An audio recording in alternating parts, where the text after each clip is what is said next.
New York, big city of dreams. New York, big city of dreams.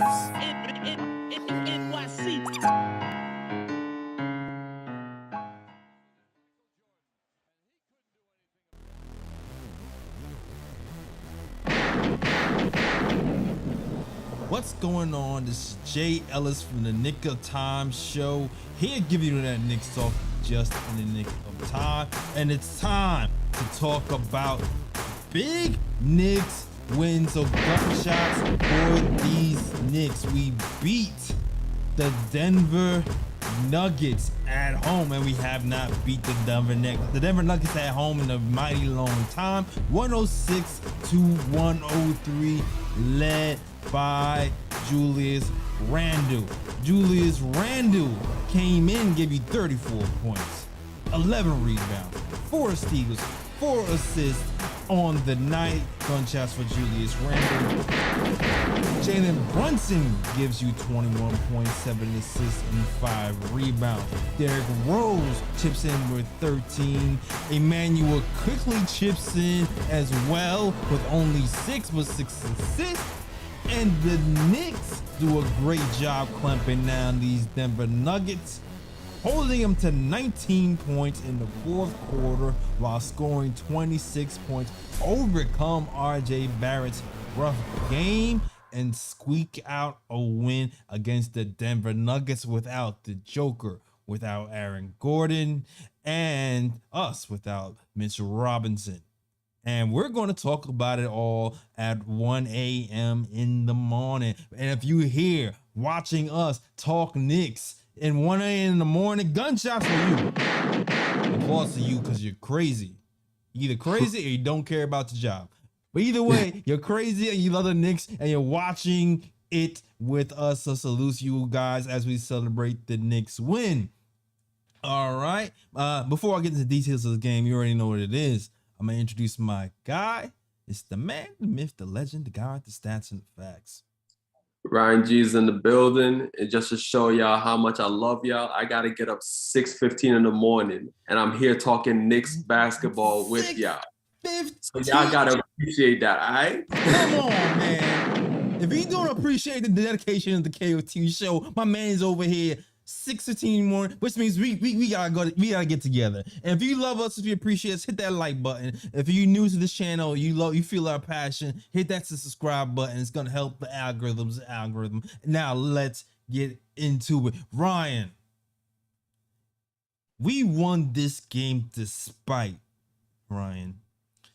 Tibbs was tibbing today. He was tibbing like I never seen him before. RJ Barrett, first half, played 19 minutes, the most minutes out of anybody in the starting unit, and Tibbs just kept going to him.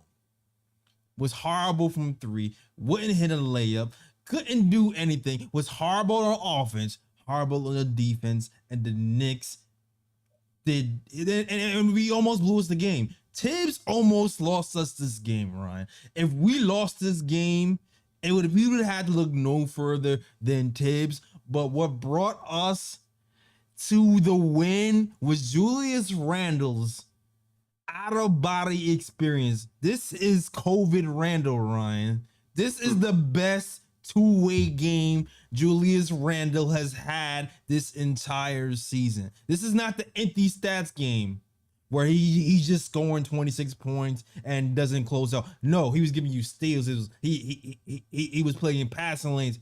He was actually playing up on the 3-point line. And when I was away on vacation, I saw there was a player only's meeting, and I seen that fans were upset that, you know, he wasn't being held accountable, but they was holding a meeting about being held accountable. I don't know what was said in that meeting or what was said after, but something clicked tonight at least. And Randle shot threes, but not only on offense, he played the most inspired defense I've ever seen this season. Yeah, man. First and foremost, tonight was easily Randall's best game of the season. And I'm trying to think, when was the last game I've seen him play with this much passion on both sides of the ball? And I know people were upset that it was Julius Randle that called that meeting, because I know stemming from last season, it seems like Julius Randle was not being held accountable and he wasn't allowing others to hold him accountable. But clearly he's gone into this season with a new mindset. Yeah. And him calling that players only meeting, that shows me that the players on the team respect them. Because like you said, something clicked in that meeting.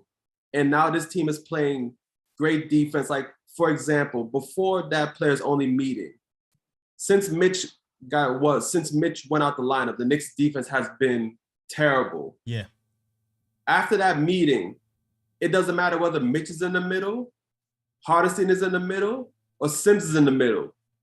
They stepped it up on defense, especially on the perimeter. Yeah. Getting out on three-point shooters, etc. And like I said, I try my best to be a very fair person. Yeah. And I know that Julius Randle is a player that splits the fan base.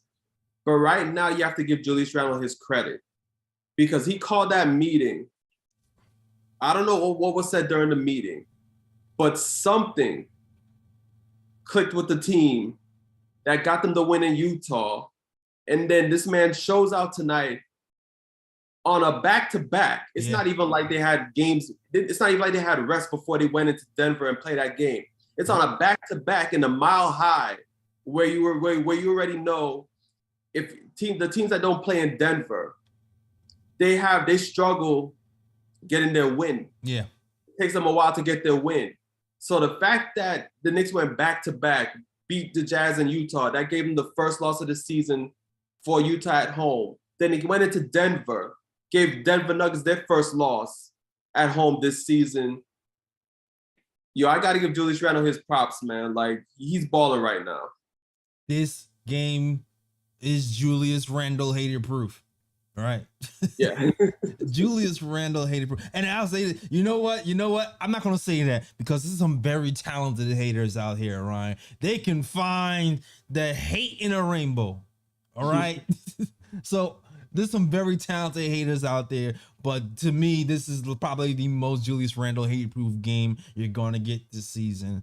And it inspired the team win. Usually we're looking to Jalen Brunson, but listen, towards that fourth quarter, it got real. Julius Randle got and1. He got buckets. He didn't get greedy. He passed up the ball to Cam Reddish at the top of the key to drive to hit some winning layups. He shared the wealth.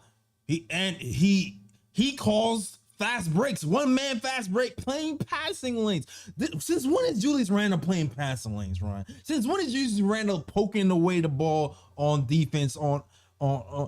Since when is Julius Randle was switched on Murray and locked him up? And so did IQ. This is the Julius Randle that New York fell in love with during the COVID years. That guy. Not the guy we saw last season. Not even the guy that we saw a couple of weeks ago when he was scoring. And I know y'all got on me a couple of games ago, Ryan, when I said Julius Randle had an empty stats game. I know y'all because I didn't see him playing defense like this. When I was on vacation, Ryan, I came back. I looked at the Thunder game. I looked at the Utah game. I looked at the Pistons game. And then I looked at clips from earlier this season. And there's a stark difference on how he played defense compared to the first 3 games of the season to now. He hasn't been closing out on those 3-point shots and those dribble drive guys like he has today. So I'm giving him his props, man. So gunshots for Julius Randle. Gotta give him his props. He almost overcame Tibbs' terrible coaching with RJ left in the game. Almost overcame Tibbs by himself. Facts. And you know that's usually not the case, because usually when Tibbs be Tibbing, Usually Randall is a part of that Thibs be Thibbing equation. Exactly. But tonight that wasn't the case. He was the player that actually got us over the hump to win the game. Absolutely. Overs the hump, the little game. And I can't believe it was crazy. It's crazy that RJ Barrett got off to a slow start. And listen, this is a back-to-back, Tibbs. This is one of those games where you gotta go Grimes.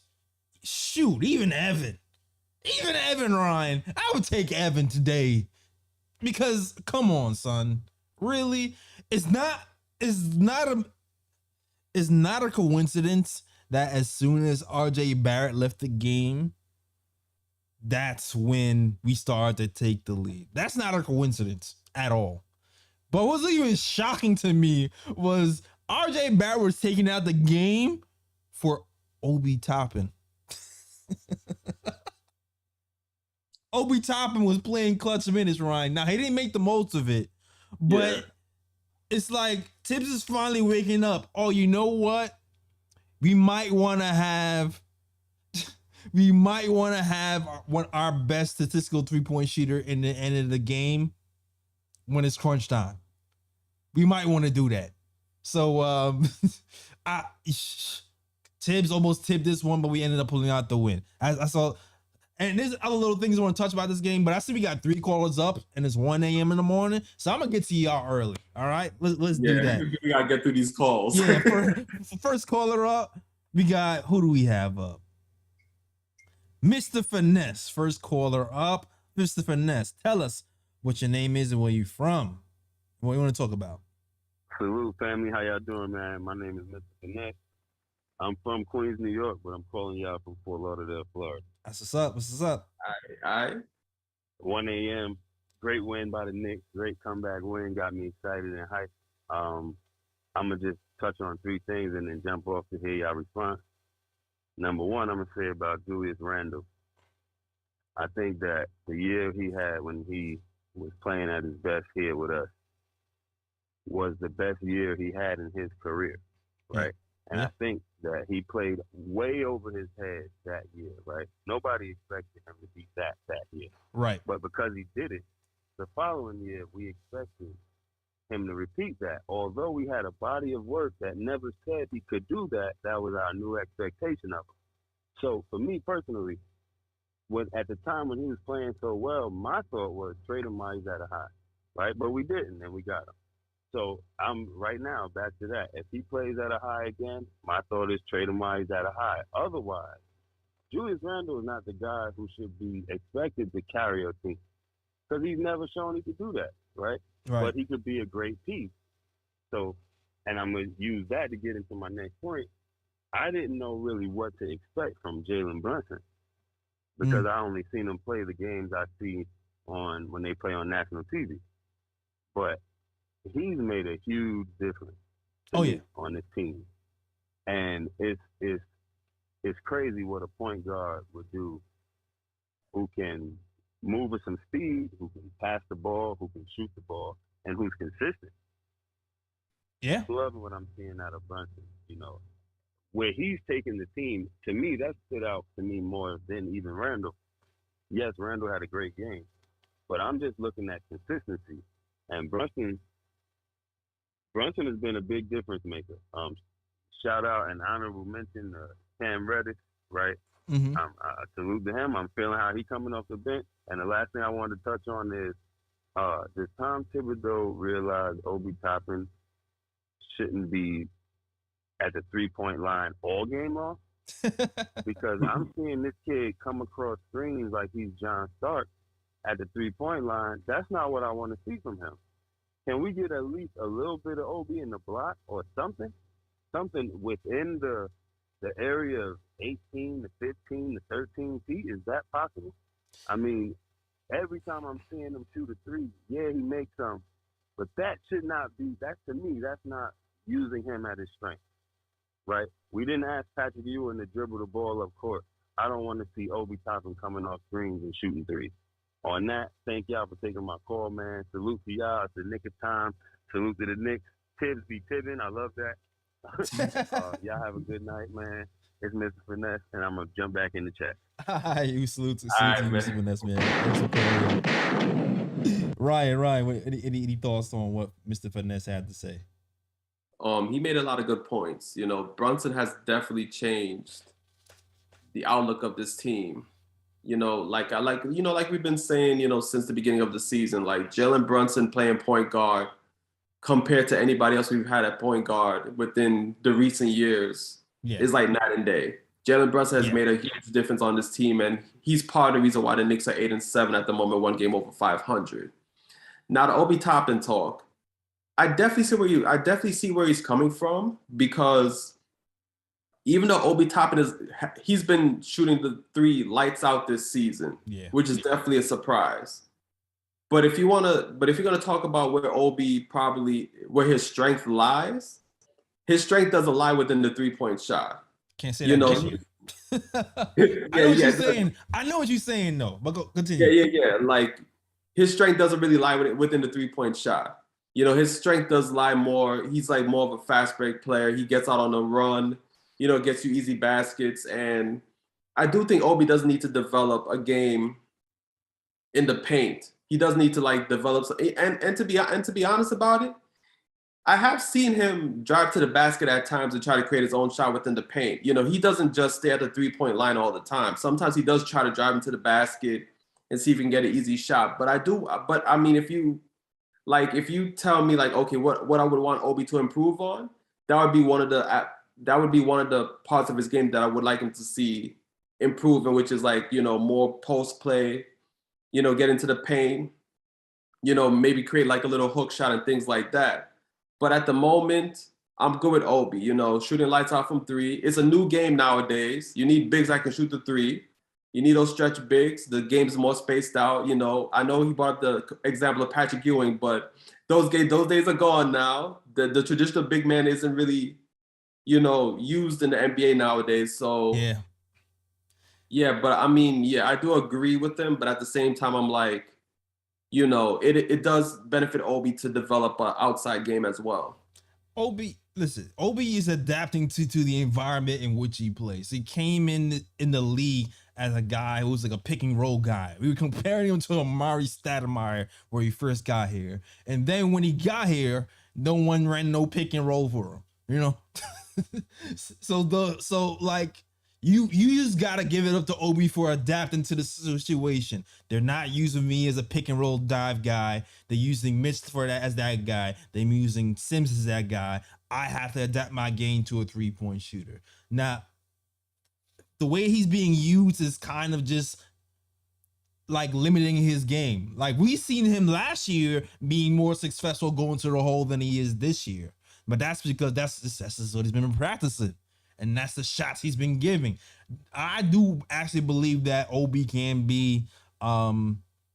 score in the mid-range, can score from three, and can score at the rim, and can possibly post a little bit if the time comes for, like, you know, mismatches at this point. Not like maybe guys decide, but mismatch. I do feel like he can't do that, but he only has but so many minutes to prove what he can do. And you know what? He did what he had to do to get on the court. Pretty much. He did what he had to do to get on the court. And it is what it is. Now, as far as the Randall being traded and his trade value, listen, games like this raise his value. It does. And I'll say this before I say again, I'm not for trading Randall just to trade him at this point. If we get a good return, then so be it. I'm not trading him for a bag of beans and a slice of chicken. But it's still one of those situations. You know what, too? The Randall hate.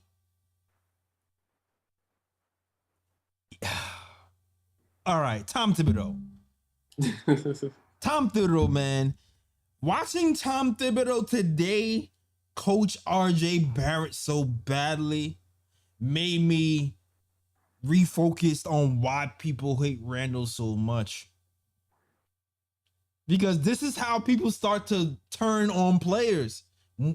When the coach doesn't actually coach and take them out when he's supposed to. then they start to actually hate the player. I'm watching Randall play defense today going, wait, this kid always had this in him. This guy always had this in him. He wants to be held accountable. He went into the year 2 years ago saying, I want to be held accountable. And the coach isn't holding him accountable.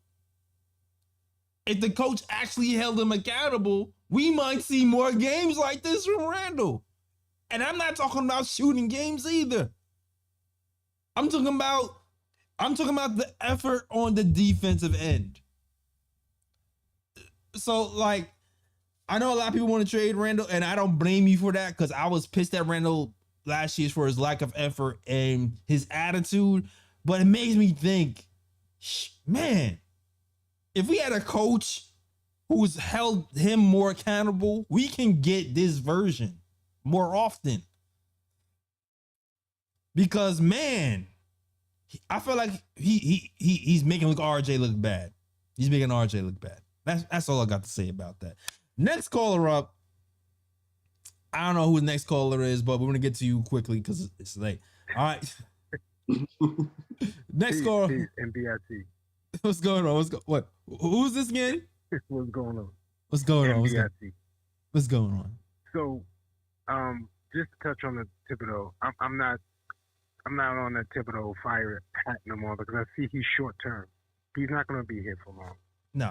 You can see just by what you said about him, treating RJ the way he's treating him, and not coaching him to win or to like get out of a shooting slump or whatever.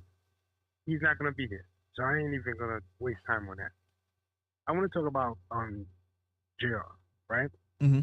So he had a stellar game today, but, he's like, watching the Knicks nowadays is like watching a horror flick. It's like a slasher flick. Like, you know the plot and you know the ending, but you just want to see how we going to get killed. Yeah. Yeah. It's just crazy. But this is a positive thing about JR, right? JR is like, I look at him and I think that he's like a Rodman-esque player, but he's not being used like that. If he was to play defense, because he has skill set, he's a tremendous rebounder and he can pass. So if you play him like that, that opens up the game for Obi, RJ, and Cam, because you don't have to worry about him hogging the ball. He just plays defense and he grabs rebounds with Mitch or Sims or Hartenstein. And this would open up the game, and all of our players would actually play up to their strength. But I don't see Tibbs doing that because he's not a creative offensive threat. Yeah. You see me? You feel what I'm saying? So, and that's why I think if they was to make him play like that, his trade value would go up. We'd be able to trade him and we would get more. And then, once the team starts to materialize, then we can get rid of Tibbs and probably go after Ime, Udoka, or whoever, because that's pretty much who we're going to go after.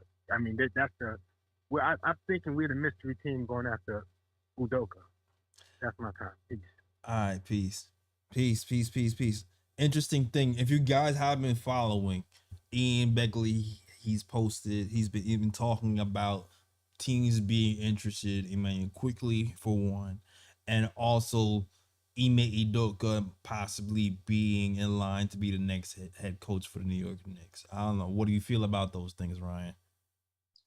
Well, first I want to make a comment on the callers, like what he said about Julius Randle. Okay. The thing is, I get what he's trying to say.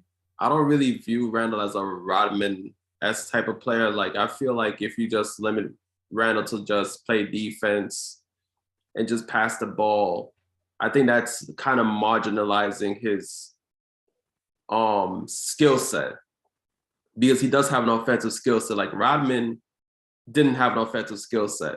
So Rodman had to make his money playing defense, rebounding the ball, and being a good passer. Randle actually has offensive skill sets. I think the thing with Randle is, like, and he does it at times. Like, you can make Randle, you put Randle in spots to where he can make, where he can be successful. Like, you know, you put him at certain areas of the floor where he gets the ball and he can make a move, and then depending on what the defense gives him, he can either pass it out to like an open shooter if they double him, or he can, you know, bully his way to the rim, get to the basket, or sometimes shoot the three. I think that's where Julius Randle is best at, but he shouldn't be like a first option. You know, he should definitely be like he should definitely be like a second or third option. I just want to put that out there. Like, I think it's kind of marginalizing his skill set a bit. No, you're right.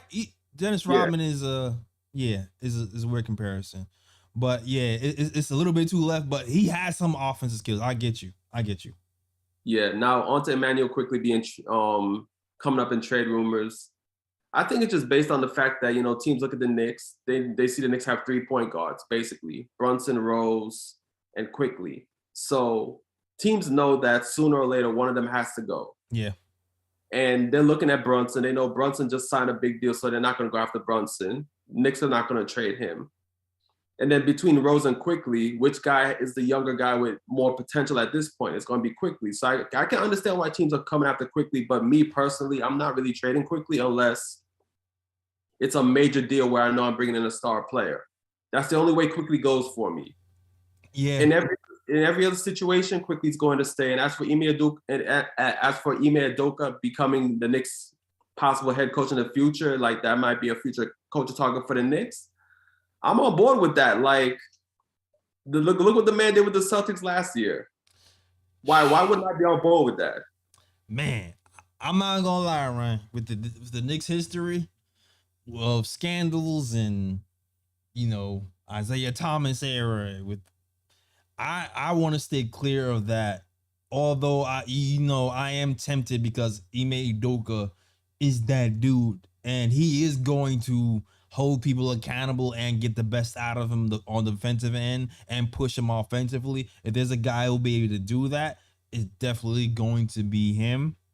So I get the allure for sure, but man, that's a move that can, man, it could be a PR nightmare. It could be a PR nightmare. So, especially us being who we are in the New York Knicks, and we haven't had a lot of success as when it comes to wins and playoff wins, but we have stayed clear of drama outside of basketball. So it would have to be, I don't know, man. It's that's a no. That's something for me to have to ponder about. I'm not all the way on board with that. But yeah, I'm with you. Julius Randle is not a first option. You already know what it is. You already feel about Jalen Brunson. Jalen Brunson is that dude. When we took a poll earlier this year talking about who is most likely for you to take that final shot, I was on board with Jalen Brunson. I think you were too, Ryan. You got to it eventually, Ryan, even though you chose RJ first. Yeah, eventually.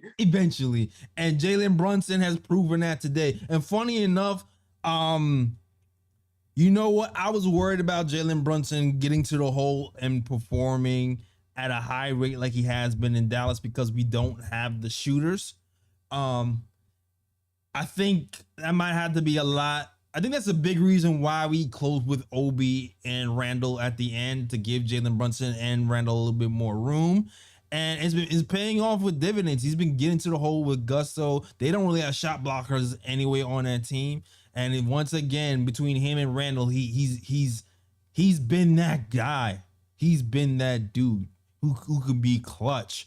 And as long as we have him to be and we can have Randall make, specific ISO moves in certain points, I think it'll be fine. We just need RJ to get on track. And if RJ's not on track, we need Tom Thibodeau to stop tibbing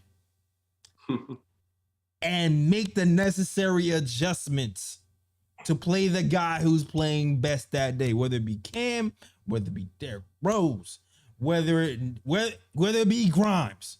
He just has to push those buttons, because we do have a guy in Brunson who can get you that, but he's going to struggle against taller, longer guards because you've seen him do that. And when that happens, that's when you have to go to another position where we have a better matchup.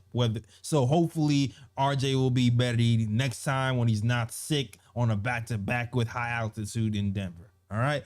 Next caller up. Unless you want to add something to that, to Ryan, we go to next caller. Oh no, like the only thing I was gonna add was the whole email Udoka situation. Like I was just gonna say that I understand the PR nightmare that he would bring, but I just think that at this point in time, like the Knicks, at least the people we have in charge at the moment has pretty much kept the Knicks clean.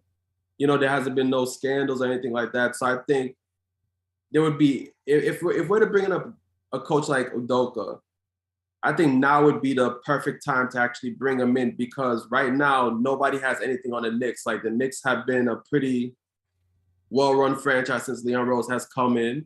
No scandals or anything like that. So I think, you know, if we are to bring in a quote-unquote controversial coach, you know, now is the time. And I think winning will cure everything. I think once he's in the position and people see that the Knicks are doing good and he's getting these guys to play good and win games and things like that, I think all that will be brushed under the rug. We just have to tell Udoka that, yo, look, you in New York now. There's mad women out there, B. There's mad women out there, B. pick any woman you want outside. Just don't pick any within the organization. It's New York. There's 8 billion people. More than half of those are women. Just go out there and pick a woman outside. Don't pick one in the organization and we be good. That's it. Nothing. Not a staff member, not a cheerleader, not a nothing. Exactly. If it's going to happen, it's not going to happen in the middle of the season. It's going to happen in the summer if it happens. Johnny Bryant will be the interim coach, and he'll be coaching the Knicks if that was to happen, at least until the summer. All right.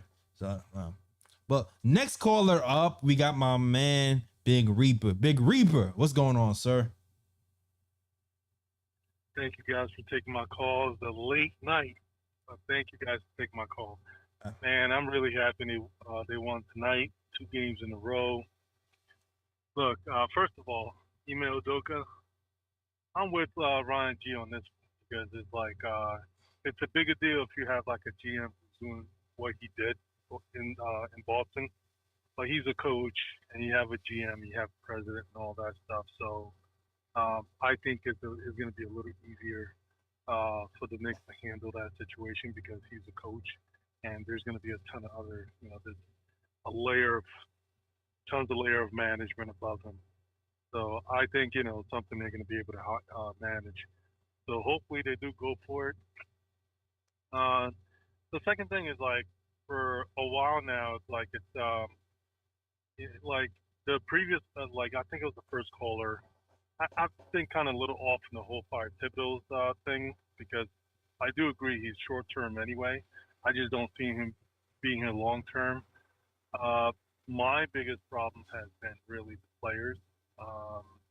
Obviously, because like at some point, you know, like as a player, you're a professional, and a lot of, you know, we got young guys that are still learning how to play the game, but we also have some like veterans on the squad, and the veterans not performing. Like for example, like Julius Randle. He finally showed up today on the defense, man. I haven't seen him play defense like this since, like, you know, since the empty gym season. You know, what was that, 2020, 2021? Yeah, COVID season. So, you know, yeah, and he finally showed up. And, like, look, you know, I give him props. He saved the game today. He definitely saved the Knicks today. But I think, you know, I can't remember who said, I don't know if it was you or Ryan G, but we just need defense. You know, we just need you to play both ends of the floor. You don't have to knock down threes all day. Just play, you know, basically share on the offense. You know, don't force it on the offense and play defense. And the Knicks fans are going to love you. That contract you got, they'll be okay with it. That's it. But you just got to do that. Yeah. And it's like, you know, hopefully he realizes that. And to me, I just think it's crazy. It's taken, like, it took him this long in a meeting with the rest of the team to realize he had to like show up on a defensive end. That's the coach. But That's the coach. I know. I mean, but yeah, I was on a coach of like not holding him accountable last year, but it's true. Like, the coach should hold him accountable, but the coach is not doing it. So I've kind of given up on that. And so at some point, you got to be a professional, especially being one of the veterans of the season. I mean, on the team, and just do what you have to do. So in terms of with Julius and Obi, first of all, with Obi, I'm actually disappointed with his help defense this year. I've been watching I've been really looking at some of the games. I haven't watched every defensive possession that Obi has been in, but some of the ones I've seen, help defense has been it's been pretty bad. He seems very uncomfortable, like he doesn't know what to do when somebody's coming at him fast. I mean, he fares a little better on the one-on-one defense a little bit, but on the help defense, I just don't know what's going. Maybe he needs more minutes, possibly.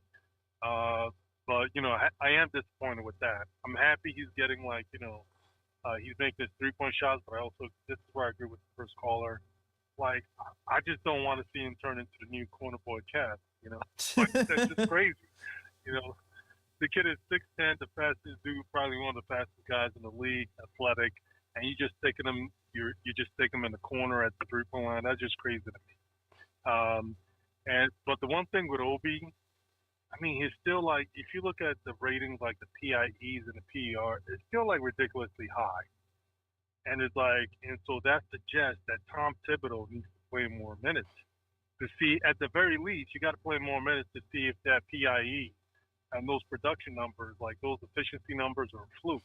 Yeah. If it's a fluke, then you can scale his minutes back. But yeah, Thibodeau, this is where he's the dumbest.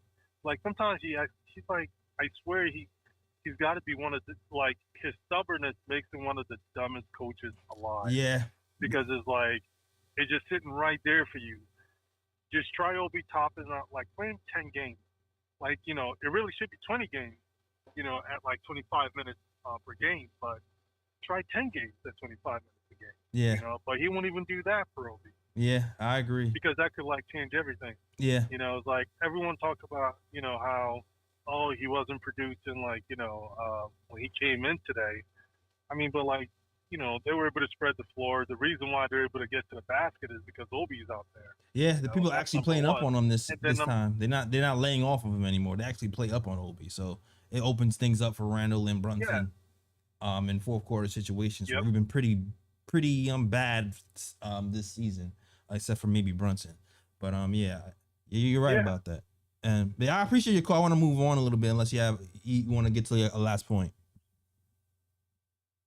Yeah. The other thing, with one last point, the other thing with Obi was on the defensive end too. People don't realize although he's struggling with the help defense, but when you're playing defense, when you have more speed out there, it just makes it easier to not just to switch, but also it's just a lot easier when you have speed on the floor on the defensive end with some length, and so you're not gonna have a lot of guys that's open out there, catching the ball.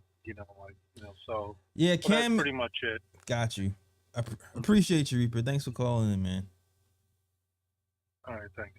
All right, Cam and IQ, man, have been really good defensively, and you can add Sims to that list as well. I'm really, this one actually, I really want to see IQ, Cam, Grimes lineup with Sims and Obi. I really want to see that lineup. I kind of feel like that lineup can be really deadly. And the way those guys help out each other on the defensive end, and the way Grimes doesn't even need help. It's funny because I was watching games from before when Grimes played with the Thunder, and the Knicks are so used to helping. There was a play where Grimes fought over the screen and stayed with his man during the screen, and Hartenstein wasn't even used to that. So he was playing drop and working for the help defense until it was too late to realize Grimes didn't need any help. Yeah. Grimes had it himself. So I don't know. I would love to see Grimes, Obi, IQ, Cam, and Sims in the lineup for sure. Yeah, we can hope to see it, but Thibs don't be experimenting much, so Yeah, he don't. He don't. And I just gotta give these honorable mentions before I mention anything else. Honorable mentions to IQ, gunshots for IQ. There was like a little stint where things went awry, but the first half, IQ didn't even shoot a shot. He just concentrated on running the offense, recognizing mismatches, playing defense, giving lobs to Sims, giving the ball to even Sims in the post when he saw a mismatch, or Obi in the post. I think he did a very good job setting up his team in that first half and partly in his second half. Also a stellar job on Jamal Murray to prevent him from getting a clean look to send the game into overtime. So gotta give my props to IQ. Gotta give my props to Cam Reddish, who once again, he fumbled a little bit, but once again, stellar defense, continues to get deflections, continue to assert himself as that guy, that perimeter defender on the team, and preserved his career. And I have not agreed with a lot of what Tibbs has done this year. And you know what? If Grimes wasn't injured, Cam might not have got his shot. But I do give credit to the coaching staff for cutting out the shots that weren't important.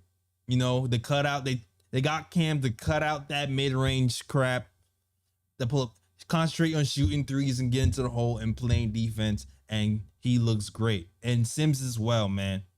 Sims has been jumping out the gym. His activity on when to grab and fight for rebounds is causing fouls. He's playing stellar defense as well. He's finally adapted to playing with the team since Mitch has been out. And his defense one-on-one on Murray as well has been stellar. One of the most switchable five in the league is Jericho Swims, who's done a great job with this Knicks team. I had to get those out the way. And I'll let you add anything you have to say to that, Ryan. Yeah, I mean, you pretty much said everything right there. Quickly, definitely like the way he played point guard today. He definitely ran the team really well. And like you said, that defensive stop at the end of the game against Jamal Murray was definitely major. And you can definitely tell that Quickly has stepped up on the defensive end. So you definitely have to big up Quickly for that. Sims, yeah, man, like that man is just so athletic, and he's fast on the court as well. When you switch him on guards, you don't worry. You don't have to worry because the man's foot speed is crazy. Like the way he stuck on Murray towards the end of the game was amazing, and I do like the fact that we always talk about the IQ Obi combination, but it looked like he looked like IQ's building chemistry with Sims as well, because I think he found Sims on like 2 or 3 opportunities right tonight for alley-oop. So yeah, definitely have to big up Sims as well. He's definitely showing out, and if he continues to play like this, if future trades come up, the Knicks might think about moving Mitch. To be honest about it, if Sims continues to play like this, it might make Mitch expendable for the Knicks to probably bring in, a player that can really impact the team like that. It's possible because we're in a situation. Look, this is why teams are calling the Knicks right now about IQ. We're in a situation where we have so many young guys that we're not going to be able to keep everybody. Yeah, that's just like the nature of the game. As Knicks fans, we love the guys who are homegrown, the ones that we picked ourselves and groomed ourselves, and we've done that with Mitch. We've done that with RJ. But we got Mitch, we got IQ and Obi coming up. We're gonna have to pay them at the same damn time. Then we have Grimes, who I still believe he's going to be really good once he gets over this foot thing. You know what I'm saying? If given the time. If given the time and kept healthy, Grimes is going to be good. You can book it. You can book it. And Cam Reddish has shown that, you know what, the Knicks might just want to keep him. And I can see the Knicks trying to keep him past this season.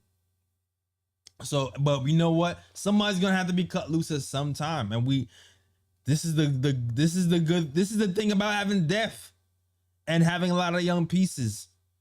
Teams come like vultures and try to pick these players apart from us when we have this many young people on the team. So I expect that to happen at some point. And I expect it to hurt. I expect it to hurt. It's gonna hurt, but it depends on who the Knicks get back in return. Right. Because whoever the Knicks get back in return, it can make it hurt a little bit less. If we do something with like a young player and picks to get a disgruntled star type of situation. I hear you, Ryan. I hear you, Ryan G. All right. Next caller up. We got one caller left. Caller, let us know what your name is, where you're from, what you want to talk about, so we can get the heck out of here and go to bed.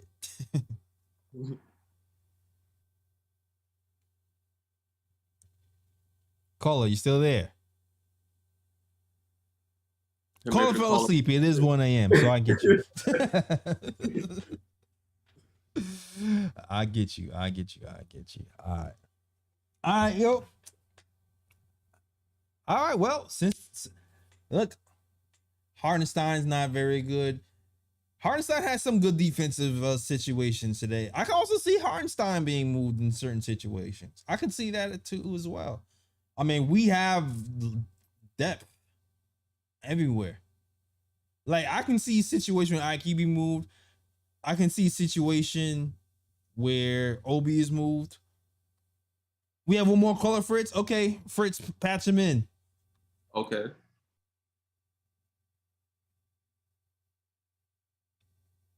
Caller, let us know what your name is, where you from, and what do you want to talk about. Can you hear me? Can you hear me now, guys? Yep, sure can. All right. That's it from Long Island. What's going on, man? All right. Happy for this back-to-back win. It doesn't happen too much, especially on the road trip. So whatever that dinner talk was, you know, that's really interesting because early with the OKC game, you see that clip with like Randall Zen meditation and something that I personally thought like maybe he should be doing something like that. Now he's doing it. Yeah. Now, calling on a team dinner, which this is speculative for my part, but it's a talk amongst the guys to see the reality for what it is, okay?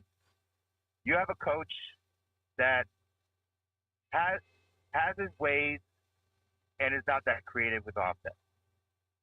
So, by accepting that some guys are going to get pulled, and then when some guys are not going to get pulled whatsoever, they have to, cement what they can and cannot do. And if they wanted to, even if they wanted to, it's not going to really happen.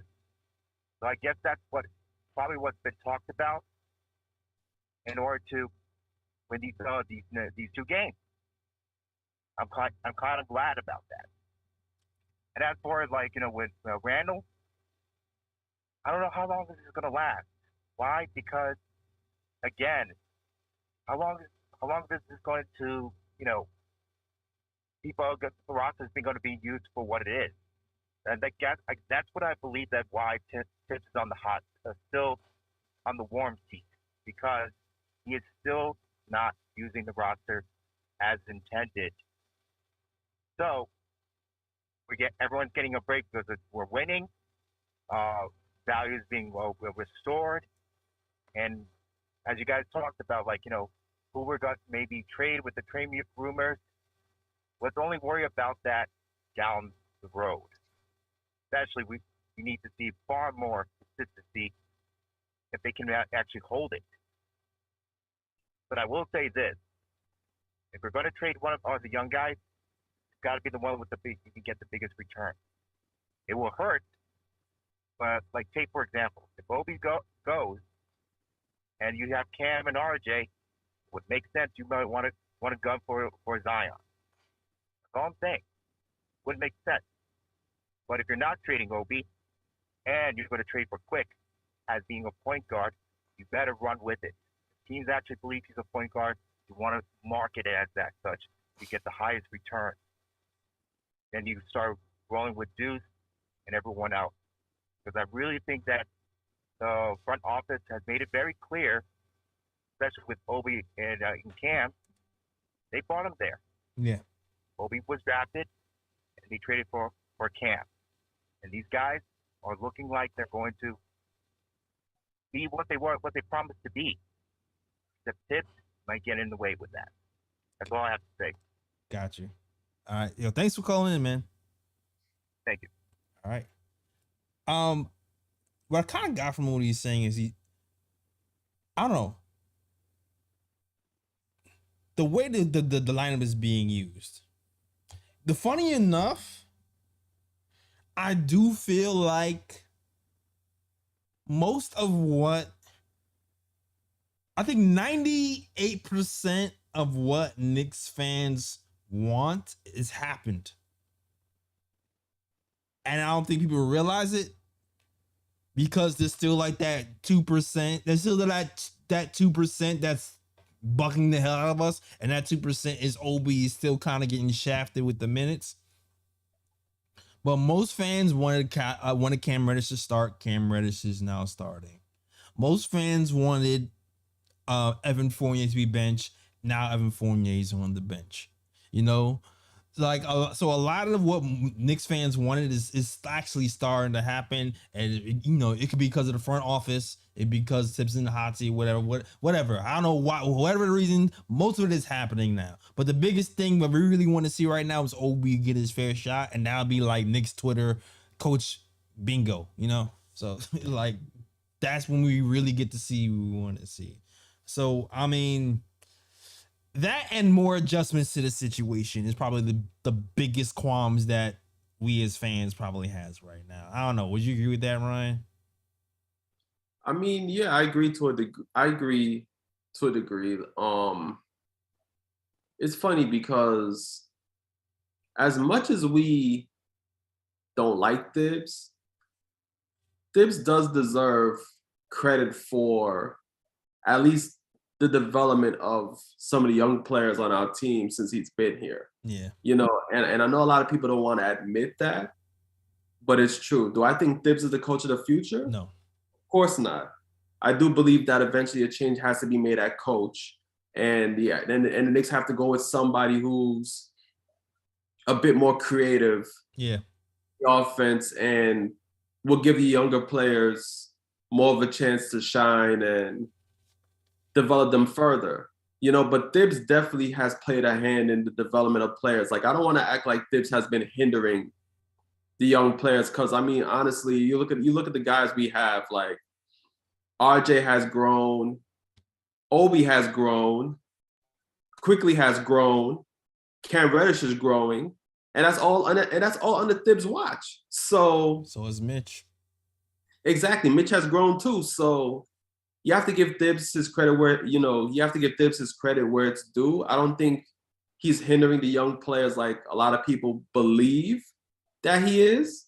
Like you said, the only gripe really is like Obi not really getting the 20-25 minutes that that he probably deserves to show what he can do if given more time.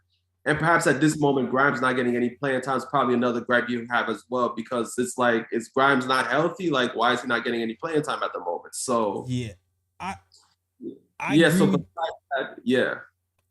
agree with maybe 90% of what you said.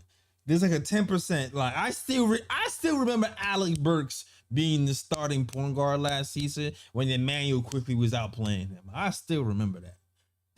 No, don't get me wrong. I'm not saying Thibs is perfect. I'm just saying that it's funny because we blame Thibs for him hindering the young players, but at the same time, these same young players has grown under his watch. That's all I'm trying to say. That part I agree with, and I've said this on this channel many times. I feel like Thibs has done a good job teaching the young players the fundamentals and teaching them how to be prepared and how to be professional. But I feel like he's done a horrible job at, instilling confidence in certain players and, letting them play through certain mistakes and pulling them too quickly or not riding them enough when they have a hot hand.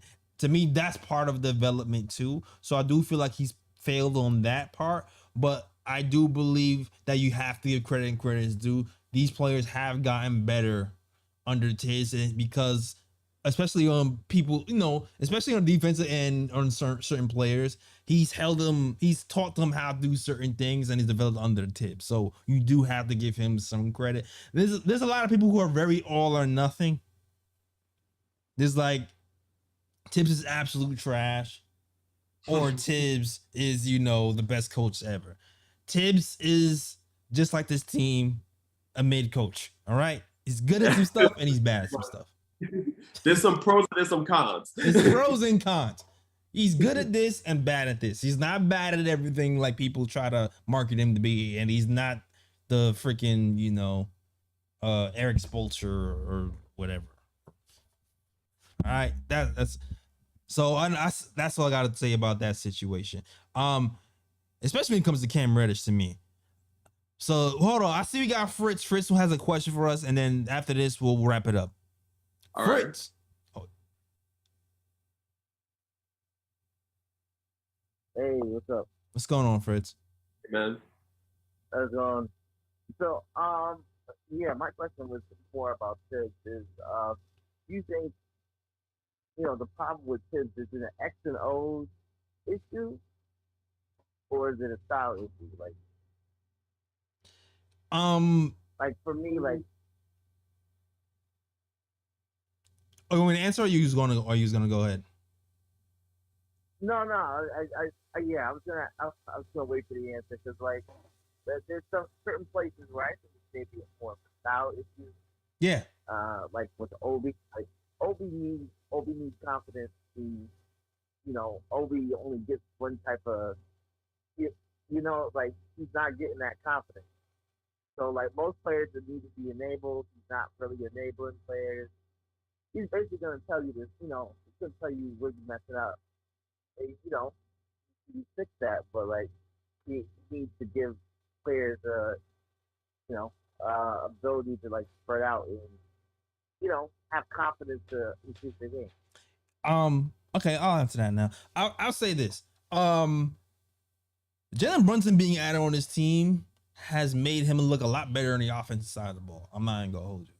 Like even his out of timeout plays have looked a lot better this year than last year. And I'm trying to figure out, is that more because of Jalen Brunson, or is it because the team has been with him longer and they've been able to execute, or what? But that stuff has gotten better. But for me, his biggest flaw has been the ability to not adjust to the situation at hand, whether that be changing out a player. It took him almost 4 quarters to bench RJ. RJ played 30 minutes, 59 seconds today. He had no business playing 30 minutes and 59 seconds today. Matter of fact, we started to get a handle of the game when RJ sat on the bench. He's too stubborn in his ways. And that's the biggest thing right now that's holding him. Once one of them, two, he still has problems holding certain players accountable. Now, I know before Tibbs got here, he's who did he get into a beef with, Ryan? Did he get into a beef with when he just came? No. When he was coaching on the Timberwolves, was him and Cat beefing? I feel like I remember there's a story where he was beefing with some veterans before, and I think it caused some tension, and it kind of caused him to kind of leave. And I don't. Was it Jimmy Butler though? Huh? Wasn't it Jimmy Butler? Oh man, it could have been Jimmy Butler. Yeah, Jimmy Butler. Like there's certain. I feel like he's kind of. I don't know if he's scared to hold quote unquote star players, because I wouldn't call Randall, these guys, star player, accountable, and that because of what he's happened in the past. But I feel like that's another thing that's hindered us outside of him not playing certain young players and having his crutches, and also him kind of sometimes just coaching to the system and not to the strengths of the players sometimes. Like he knows, but you know what, that's a lot of coaches, to be honest with you. Certain coaches, like, my style is I need a rim protector, a jump shooter, a guy who could take over the game, and I need these pieces in place. If I don't have these pieces, I can't make it work. There's a lot of coaches like that. D'Antoni is one of them. D'Antoni is like, I need a point guard to go to the hole and all shooters, and I can do what I do. So he's one of those guys where he just has his format and he sticks to it no matter what. And to me, those are his biggest issues for me. Yeah, I think you pretty much nailed it on the head. Like, I pretty much agree with what you said. Like, pretty much 100%. Like, I think with Thibs, like his best years, he's definitely had a point guard. You know, like his years with the Bulls, he had Derrick Rose, and those are arguably his best years as a coach. And I feel like since he's not that creative on offense, he needs that. He needs that bona fide point guard, right? That is, that can run an offense and get other players involved and things like that. If Thibs doesn't have that bona fide point guard, then yeah, his offense is definitely going to struggle.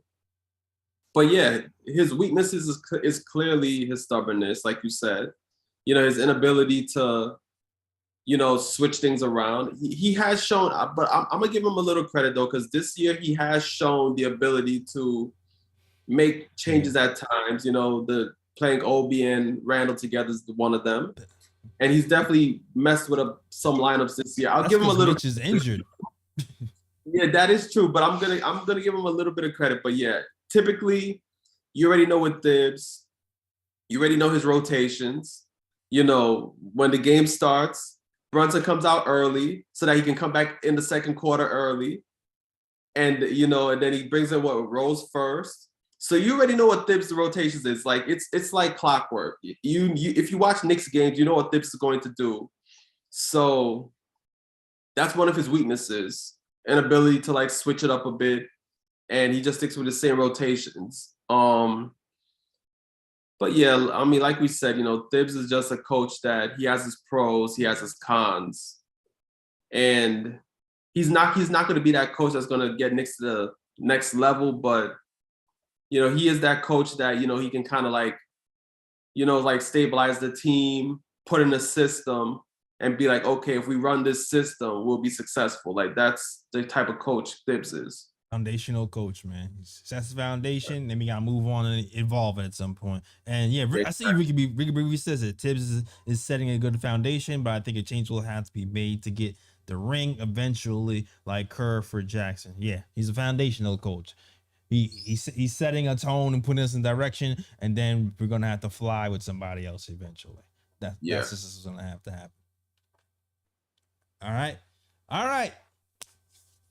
Thanks for calling in, Fritz. I think it's a good time to end this show. Yeah. So you know what, Ryan, just let me know where you can find you, sir. You can find me on Instagram at Sir G is chillin'. Sir G is chillin'. That's SIR. G is CHILLIN. You can also find me at Sir G's Corner on Instagram. You can also find me on Twitter at RyanGKOT. And I'm gonna put it out there. The Knicks are going to win in Golden State. Golden State is struggling right now. The Knicks are on a roll. We're winning on Friday. Declaration. I'm scared to function. I'm scared to pretend to function like a team who's supposed to do what it's supposed to do. I'm not gonna, because I don't know. Have you guys been still doing the what's the count? We kind of slipped on it, but I'm gonna bring it back for the Warriors game. Yeah. Right. Yeah. Because I'm not gonna lie, I was getting cocky in my head, and I was like, "Oh yeah, that Thunder, we gonna win that." Bruh. Not the case. Not the case. But yeah, hopefully we do win that game. And it's crazy. Listen, the Eastern Conference. I don't know what team you're on. You can easily be team tank or team playoffs. Because talk about the Knicks are mid. The whole Eastern Conference is mid right now, all right? Yeah. The whole Eastern Conference. If you're looking at these... Hold on. Can I even share my screen? Let's see. Look at this. Celtics 12-3, Bucks 11-33, Hawks 9-6, 8-6, 9-7, Pacers 7-6, Wizards 8-7, Knicks 8-7, 76ers 7-7, Heat 7-8. Like half of the East is 500 right now. Yeah. Or one game above or below. So you gotta win the games you're supposed to win if you're trying to be in the playoffs, and you gotta figure it out how fast. If you come to February and it's not all clicking, you just want to go for Victor. I don't know, but we'll see. We got 1, 2, 3, 4, 5 teams who are 500 or a game above or below 500 right now. And you know, you put the Raptors in there, they're 2 games over. 6 teams. They ain't blowing nobody away. So from 5 to like 10, it's a crapshoot. It's a crapshoot, guys. This is gonna be a bloodbath. The East is different. The East is real different. I'm gonna just end with that. All right, that is our show. Let's bring it home. You already know where you can find us. You can find us on Instagram. You can listen to us first of all at you can get our snapbacks at theknightoftimeshow.com/catalog. Get the black and white and the blue orange snapbacks. Also follow us on the KT Show on Twitter, Knick of Time Show on Instagram and Facebook as well. Knick of Time Show. You can also listen to us on SoundCloud, Spotify, Google Play, Stitcher, Apple, wherever you can listen to podcasts. You can find us, the KOT Show. All right. Okay, Ryan, that is our show. Time to go to bed so we can go to work. All right. Find me sleeping on my desk tomorrow morning. That's right. Don't let the boss catch you. All right. But that is our show. And as always, shout out the Worldwide West. Everywhere we go, we leave a worldwide mess. It's a mess out here in these Knicks YouTube streets. That is our show. Go to bed, crazy Knicks fans watching us at 1 a.m. We out of here. Peace. York, New York, big city of dreams. New York, big city of dreams.